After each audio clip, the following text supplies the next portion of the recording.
Cause yeah, I feel like sometimes like it's funny. Like when I start these interviews, there's no real good way to start. There's no real good way to end because so far it's just been all my homies. So, Right. Yeah. but nonetheless, I think yeah, just yeah, you were saying just it's no better time to be in quarantine. Maybe let's just start there. Talk a bit about that. Sure.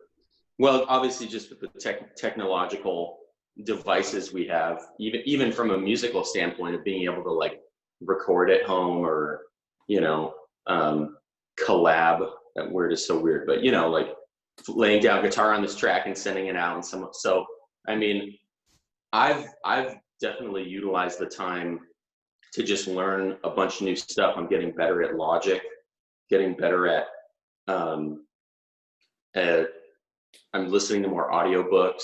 Obviously I'm practicing more than usual, which is already a lot. So it's other than the financial hit and all the tours and gigs disappearing, like it's not the worst. It wouldn't be ideal for a whole lifetime, but it feels like honestly another semester tacked on to the college years of where all you really did was just practice. That's kind of what it feels like for me. So I hear you with that. I think it's yeah, I hear you 100%. I found like more than anything, a lot of goals and a lot of things I put off for years, and things specifically with regard to practicing too, which come up like, oh yeah, I haven't really practiced these scales in a long time, and mhm. act as though because I took so many semesters of college that it's supposed to just always be fresh, and truth is it's always that reminder like, oh man, like unless you keep if you don't use it, you lose it. Mhm, mhm.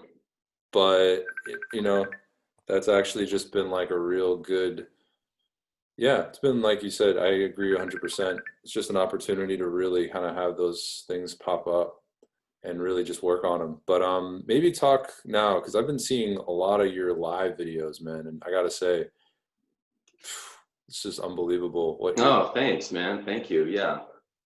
Please, Um, yeah, talk. yeah, I try not to do that too much because I've absolutely noticed the minute everything shut down, everyone's live streaming all the time, and it's cool. I mean, it's like a way to hang out, but I really think it's actually kind of reached a point of it's diluted whatever live streaming has meant, you know. Because you'll just I'm sure you just like see a notification, oh, so and so's live streaming again. I guess it's 3 p.m. So but like the one that I did was an hour long solo thing, was for this guitar player Brandon in Colorado. He was hosting like a music fest. He called it the COVID Music Fest, which was kind of a silly name. I don't know if I would name anyway. So I had a slot from 5 p.m. So I was like, oh cool, this is something to plug into, and it'll get a little teeny bit of advertising off of that. And it got a lot of traction, and people seem to enjoy it. And like, and it was on Facebook where it can be saved, Right. you know, as like a concert, you know. And honestly, I think that was about a week ago, maybe a little more than a week ago. And it felt great because once I did that, I was playing, I was like, man, I haven't performed in a minute. I've certainly been playing a lot, but I was like, oh yeah, I need to be like, there's a difference between like even performing into your iPad. It was cool. And I mean, I'm going to do a Stage It concert at the end of April, which is this website that is like specifically for that. So again, I'm not trying to oversaturate the endless Facebook, Instagram live stream pool. And this is like a ticketed thing. So, I'm going to really make sure to have good stuff worked out. It's a new era of concert going. It's bizarre, man. But I mean, we have time, and I'm hoping, in short, that like all this time will help people make more informed decisions about their art instead of just popping out art for the timeline. It's like, okay, well, there's no demand right now, so hopefully they'll use more thought process and dig deeper. Sure, without a doubt. Yeah. Yeah, this is like the first time that's come up. I never really even considered that, but I guess, well, it's not the first time. It's the first time I've heard it kind of like that. I was interviewing someone Hmm. who were telling me, they're just like, there's no way you can keep all these musicians locked down in the same place and not have some cool stuff come out, There's no way. Totally. Um, but yeah, maybe talk a bit too. I'm curious, if you have any projects that you were doing beforehand. I've checked, actually, I should say you've put out a few albums too. Hmm. Man, plug your stuff. This is the opportunity. Sure, sure. Well, actually, a year ago yesterday, I released my last ensemble album. And like I was playing some of that material when I met up with you in Berlin with Kevin and all that. I mean, like since then I've been touring a lot with Arturo Sandoval, so that's been great. Although that's his music, that's his thing. I'm the guitar player in that. So, but I've been writing. As far as my projects that have been put on hold, I'd say the biggest thing is I was planning to record a new quartet album in August. And at this point, it's looking like it'd be best to record a solo album in August, since now I'm at home just practicing material all day. So then I'll probably do a solo album, and then maybe about a year later or something like that, or maybe a little less, do the quartet album. So that's kind of like shifted the timeline, but I wouldn't say I've lost anything. I'd say it's just rearranged it, but that's the way to deal with things that put something on hold. You roll with it. But again, as a guitar player, I'm pretty self-sufficient as far as like, I have infinite things to practice. So Yeah. I'd say what every musician is losing out on is the performing and the interaction in a live musical setting. Like, I mean, this must be the greatest disruption to live interactive music in the history of live interactive music, right? At least Which is interesting. Yeah. So I don't feel I've lost that much other than work. yeah, no, the work part. I mean, yeah, I feel like if anything, I'm kind of seeing, for me at least, like how useful it is, but also how useless it can be at times. Like one thing I think, or a topic that's come up as well, which it didn't come up, it isn't on the list, but Mm-hmm. God, it's a cool topic. Yeah. But this kind of thing of, I know as a musician, sometimes, I look at my schedule and I look at, okay, I'm playing all these gigs with all these people and I'm doing all this stuff. And it's kind of like the busy kind of defines my success and my self-worth on a certain level. Mm-hmm. What I'm seeing now that, this is all gone, actually, it was cleverly said by a friend of mine. I actually interviewed him yesterday, but he said, we basically have the same gigs as Beyonce to a certain extent. He said that, because, the idea is we're kind of all in a place of just really finding the next steps and adapting. And, it's like, where does that self-worth come from, or what, who are you as a musician, and what does that really look like is the question that's come up and that comes to mind now. And I see that, I feel like, if anything, I guess, yeah, there's just a lot of things that come with that. It's new territory. But one thing I did put on the list that maybe I can transition to, I noticed for myself, at least, like just with everything new, I've noticed I've kind of had these moments of lapses in judgment, and it's like little things. It's not like major. It's like those things like, man, I should be, how should I write this email? It's a very simple, it's like, I write these emails all the time. Why am I all of a sudden having to overthink this? It's like, maybe speak to some of that. Yeah. Lapses in judgment. Yeah. Well, I don't know. I mean, I don't know if I don't think this falls under a lapse of judgment, but I mean, we do have more time. So it's like, maybe more nights than before now, me and my girlfriend will just like watch something on Netflix at the end of the night and just totally zen out. Yeah. Whereas like some nights I'll just like be up practicing but I mean, I'd say now one thing that I have just been thinking, I was like, wow, I have no excuse not to be a morning person now, because there's no gigs keeping me up late. Like, there's no excuse. I should be in bed by midnight and up by 8 a.m. every day. And that is not really the case. But, but yeah, lapse in judgment, I don't know. I guess I live a pretty religiously music-oriented life where it's kind of a perpetual thing on its own at this point. Yeah, I don't know. I mean, I'm sure I've had something. I was putting together my Patreon page yesterday, which I've been avoiding and avoiding and avoiding and avoiding. And my girlfriend was like, you have to get this going because Instagram is not making anyone any money, and something like Patreon is so much more useful. So, yeah. But even just doing that and coming up with like tier options, I felt like my brain was just mush. Like, you know, it was hard for me to start, but it was good to. I don't know. Like I said, I think mentally for me, this has charged me rather than drained me. You know, yes. And I feel bad and it's not, then again, you know, I don't have kids. We're fairly young, you know, like, so we're in a pretty amazing spot where something like this just basically allows you to grow much faster rather than, okay, now I have 2 kids and that are at home with me and I need to work. Like, I mean, that's going to be exhausting and less constructive as far as all that. So, you know, I can only imagine, but I'd say in general, lapse of judgment, I can't think of that much, you know. That's great. I didn't think, yeah, I just put it on because I noticed for me it was always like a thing, but whatever, man. I mean, yeah, but I totally relate. Like, I feel like, yeah, I feel incredibly lucky to have my wife, my wife, and like have someone with me during this period, because I think if I was, I don't know. I mean, I'm sure it'd be fine if I lived alone, but it would look a lot different, you know? Mm-hmm.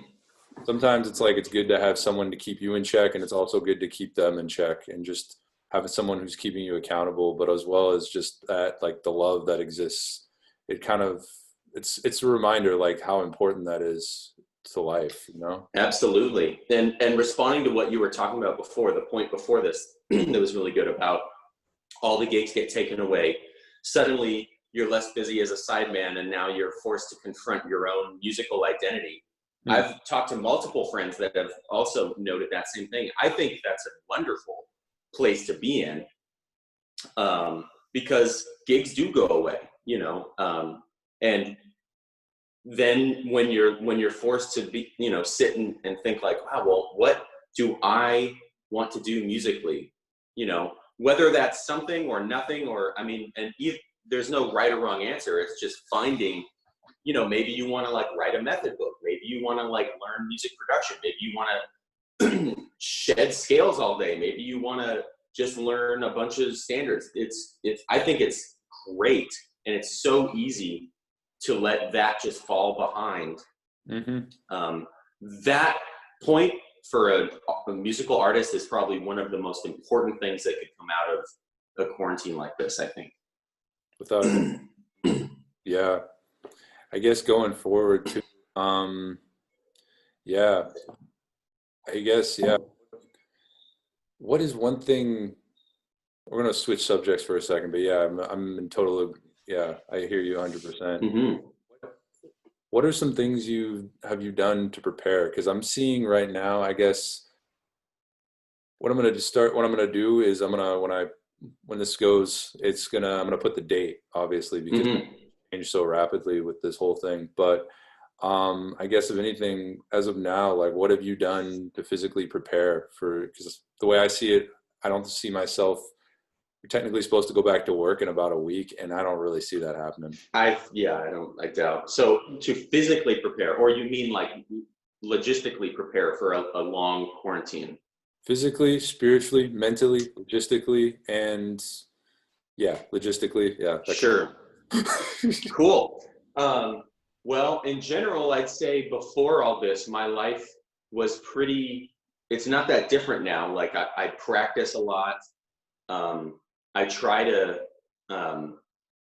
fast for 16 hours Yes. which is great because if you're in the house all day, you could just be snacking all damn day. So the fasting for me is great. It's hilarious you say that. Like, I just started doing that. Actually, I've been doing that now that yeah, I'm doing my series, the just working out every morning and posting it on Facebook and Instagram. But that's like what I'm doing essentially. I moved myself into a 16-hour fast, an 8 hour. It feels amazing. And you basically I end up eating like 2 meals a day, like the second half of the day. And it's great. And I go on a long walk every morning.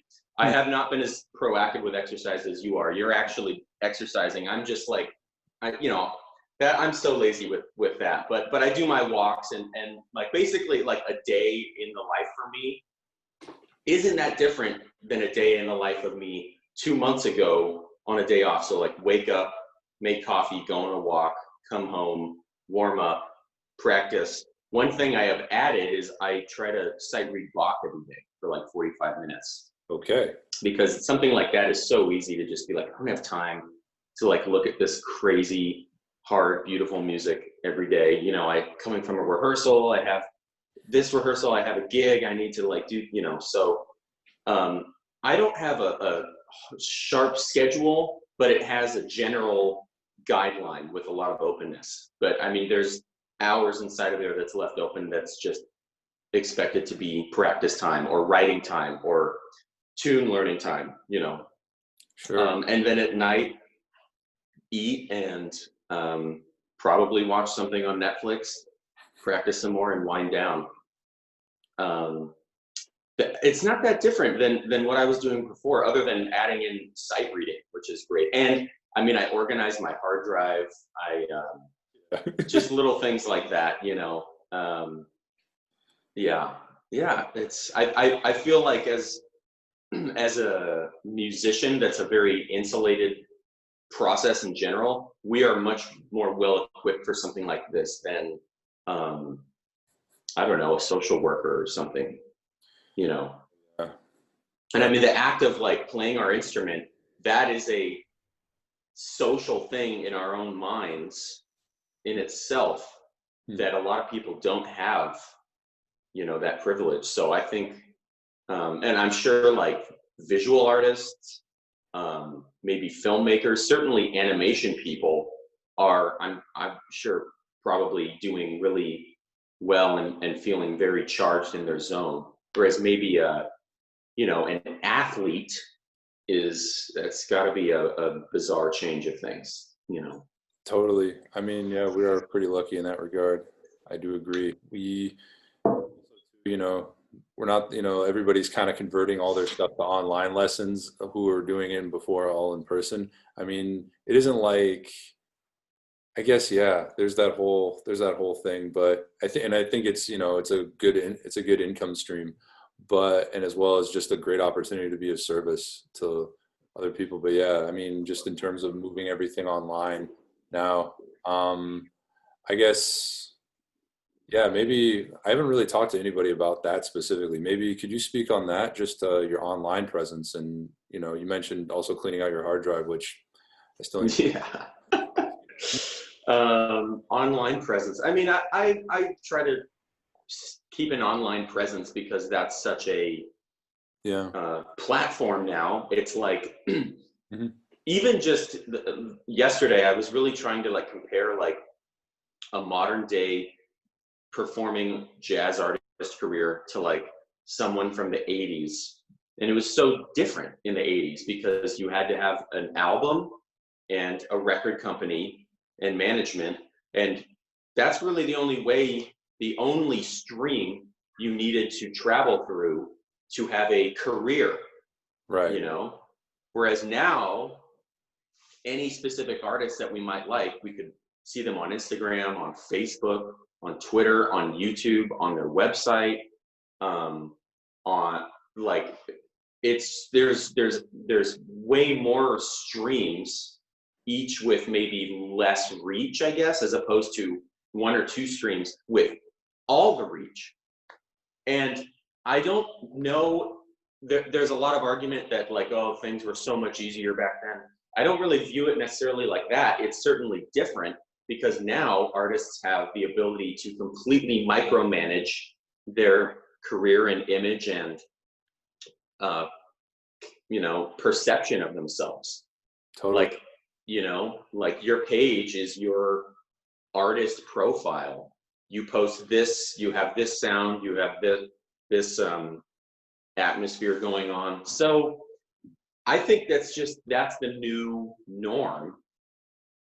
The whole financial aspect, how it's all just, and obviously with music streaming, everything is available. No one's paying that much for music. No one's making that much from their music being streamed. So there's, you're earning less, you're making less, but then the company like Spotify or iTunes or whatever is making the money. It's just different.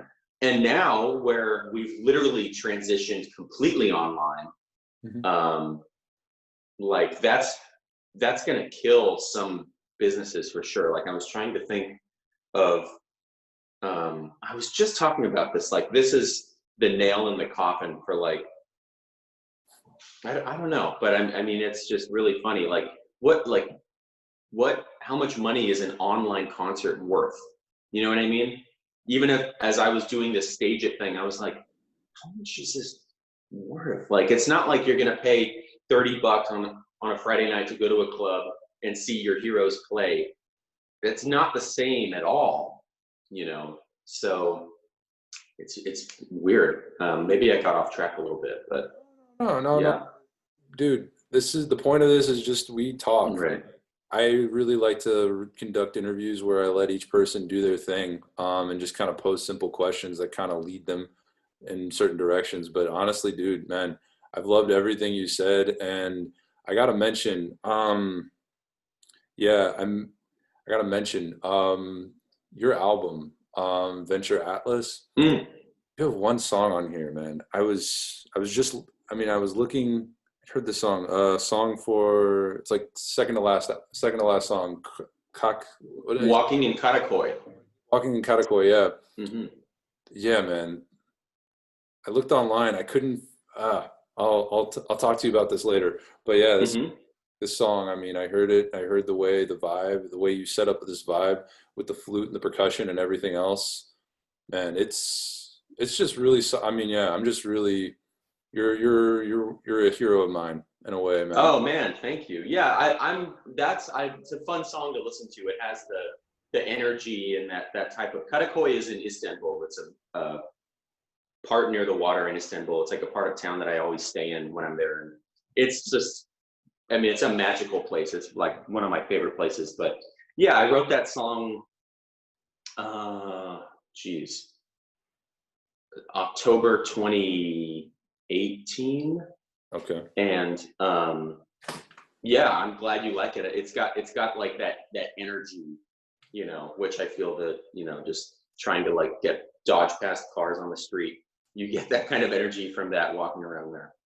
Definitely. But also I feel like, your music is so, not to just, I'll tell you, I'll just say it on the record before we wrap up. But yeah, man, your music has some qualities to it that are just super, that I admire as a trombonist. I mean, but as a trombonist looking at a guitar, I just listen to like the way the voice leading happens, the way everything is kind of structured, the sound of, the way the chords are kind of the voicings of the chords. And it's just, yeah, I love it. I think. Oh, thank you.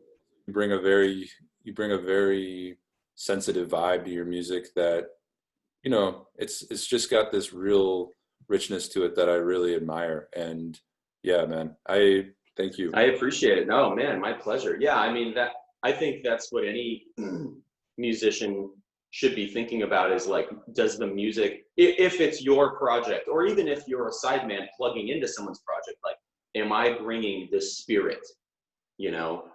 I'm sure we've all felt this way. And I think we're all probably listening to a few more albums than usual these days, but sometimes we hear an album and we're like, man, this thing doesn't have the spirit.